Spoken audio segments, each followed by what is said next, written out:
siguro nag-aaral lang sa daan. Aking ibinabahagi at kapayapaan sa bawat narito. Kayo din ay magpahagi ang kapayapaan sa isa't isa. Peace be with you. Peace. Sa inyong dalawa dyan. Maraming salamat aking mga minamahal. Dahil kailanman, gaano man kayo lagi ninyong naaalala ang inyong mga tungkulin sa ating pagtitipan sa isa't isa. Pinapadaman mo sa Diyos ang lahat ng inyong katapatan at ipinapakita ninyo ang iyong pagsunod ng may kababaan kung minsan kayo man ay may kalungkutan sa buhay. Subalit ang lahat ng ito ay ialay lamang ninyo sa Diyos. At ito'y magiging mag-aalala at dadalhin ninyo sa araw-araw. Huwag kayong mag-alala ang ito. Ang mga pasanin ninyo ay tunay na pinag-aaral ng Diyos. Kung may dumarating man ang mga suliranin at pagsubok, ito'y daraan lang. Hindi ito magtatagal sa inyong mga buhay. Dahil sa pamamagitan ng pagtaboy ang bawat isa sa wika ng mga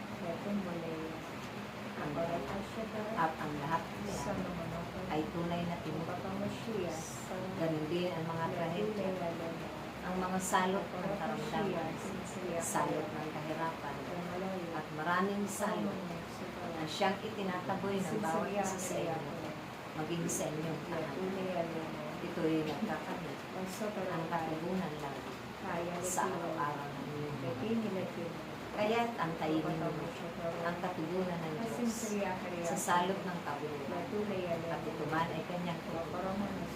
Huwag kayong mag-alala, huwag kayong magmamadali. Patuloy ninyong ipanalangin sila na mabago ang kanilang mga puso at isipan, ang kanilang mga kalooban, na maalala nila na may Diyos, na may ari ang kanilang mga buhay, na may Diyos na nagkaloob ang kanilang kasalanan, na may Diyos na nagkaloob ng kanilang kalooban at kapaligiran. Darating din ang araw na magpapakababa din sila at doon magsisimula ang kanilang pagbabagong buhay sa pamamagitan ng inyong sama-samang panahon. Sila ang mga tupa na nalaon ng naliligaw ng landas. Kaya ang kanilang napatunguhan ay kapahamakan. Kaya ang kanilang naisip ay hindi mabubuti. Kaya ang kanilang mga ginagawa ay nakakapahamak. Naway aking mga anak, ipagpatuloy ninyo ang pananalangin sa lahat ng ama ng bansa.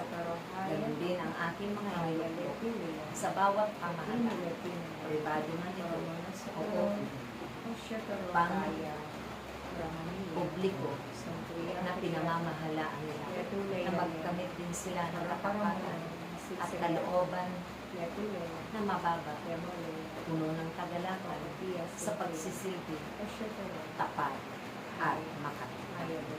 Masilbihan nila ang kanilang kapwa ng totoong-totoo at nagmumula sa kaiguturan ng kanilang mga puso ang pag-ibig nila sa isa't isa. Naway, hindi pa magtagal na dumating ang mga ipinapanalangin ninyong biyaya upang ito man ang gamitin ninyo sa paruroonan ninyo na pinakagda ng Diyos na kanyang gawain.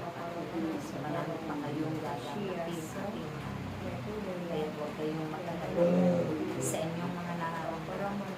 Ang lahat ng yan ay pagkakalooban ang kalakasan, himala ng kagalingan. Dahil kailangan ang pangako ng Diyos ay hindi napapako.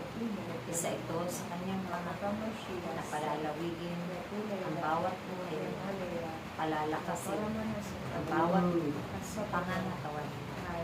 Ganun din ang pagpupuri ninyo sa na walang humpay ay ganatin ninyo ito na magkaisa kayong sasamba sa espiritu at sa katotohanan.